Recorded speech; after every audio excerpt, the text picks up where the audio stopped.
I first met him in the early 80s in a Chinatown of urban Java. He didn't want his real name or address revealed, so we called him DJ for Dynamo Jack. He was only a healer, he said, but he did direct a powerful energy generated from his own body into his patients. Sometimes he used the needles, sometimes just his hands. He called the energy Qi, and it was so strong that he usually needed a grounder to hold his patients' feet. For years we followed him around Java on his healing rounds, pleading to be allowed to film him, but he always refused, saying his powers resulted from a type of meditation with an ancient tradition of secrecy. It was only when my brother Lorne was suffering from a serious eye infection that he finally allowed us to film him in 1987. It was nothing like any acupuncture I'd ever had. I was getting really powerful electric shocks and couldn't control my movements at all. Yin yang, positive and negative, you know. And my positive from here and my negative from here.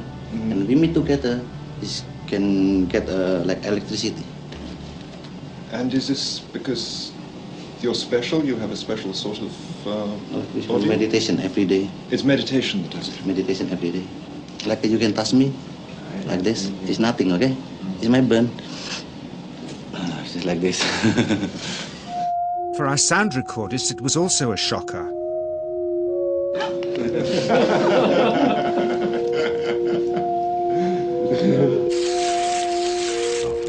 He then took our newspaper outside and showed us how Qi can also be used to set things on fire.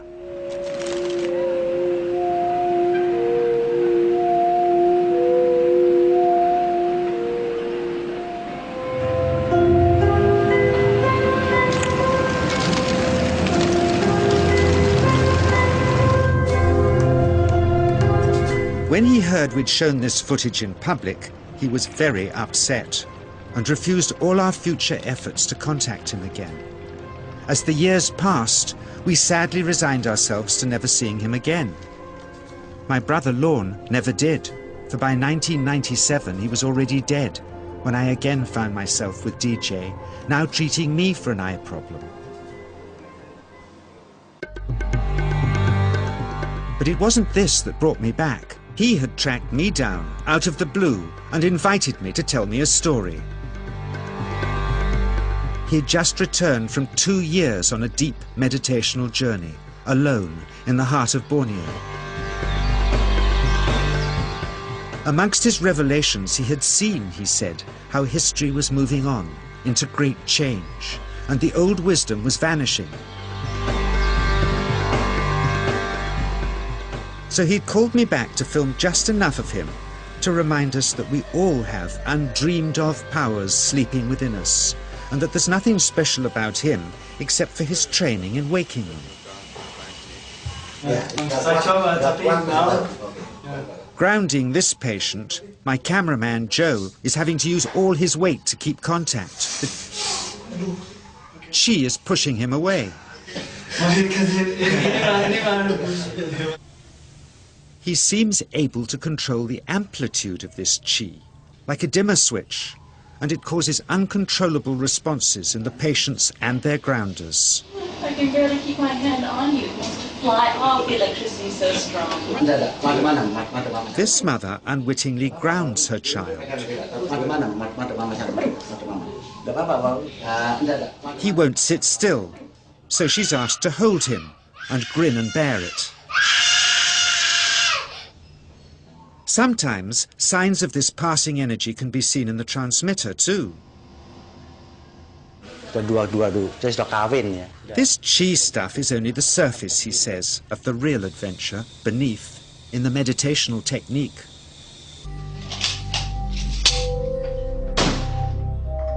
Projecting Qi from the palm of the hand can also be used to resist rifle pellets, he says.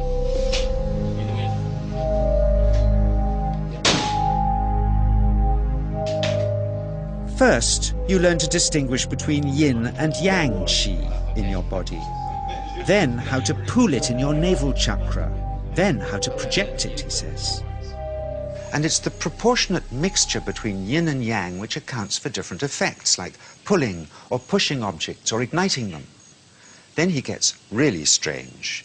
He says that mastering yin qi is the key to the spirit world. There's a long tradition of Indonesian krisis being possessed by spirits. So people bring him their krisis to see if they're duds. Here, he says, he doesn't manipulate matter by projecting mixtures of yin and yang qi. He merely creates a field of yin energy in which, he says, if there's a spirit, it can manifest itself.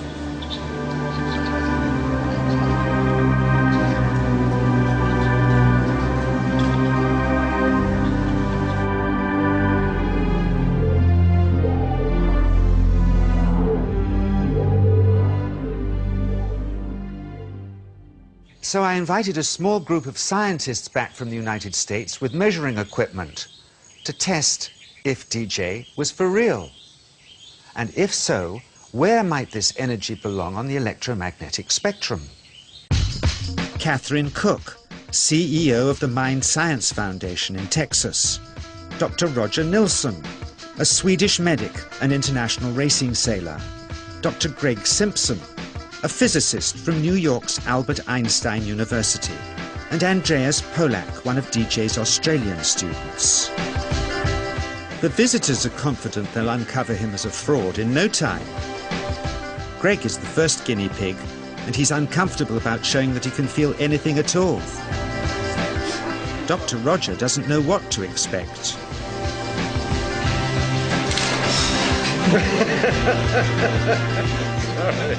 Out comes the metal detector, like the things they use in airports, to see if he has any concealed metal in his body. Then the voltmeter, to try and measure the qi. But how to get it to work? Where's the ground? What settings? DJ suggests that as his negative is his perineum, and his positive is his navel chakra, perhaps that's where the electrode should be attached.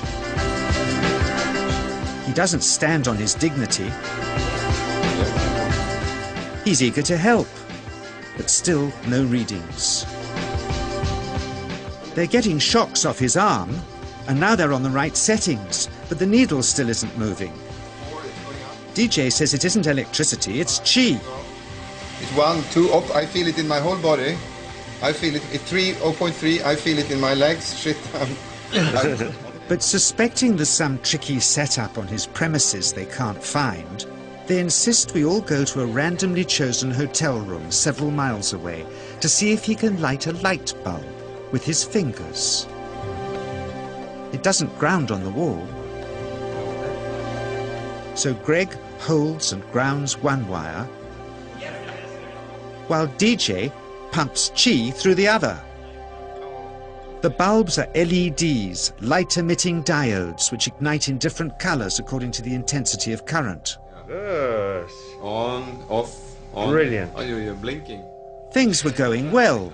DJ was enjoying it too, until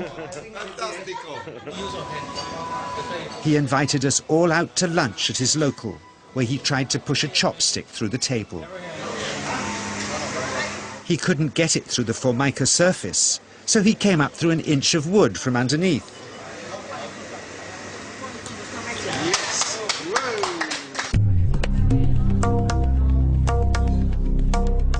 Not only did he draw his own blood, but a chopstick splinter had caught Alison here between the eyes, drawing more.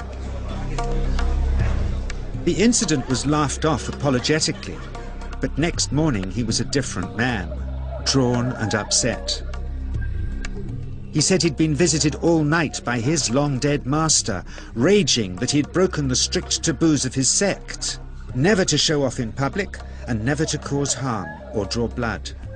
He felt deeply chastised. All further testing and filming must end. Never again would he submit to public scrutiny, nor accept any new students. He would sink from sight and continue his healing in obscurity, as he had done since before we met him in the early 80s and had always told us was right.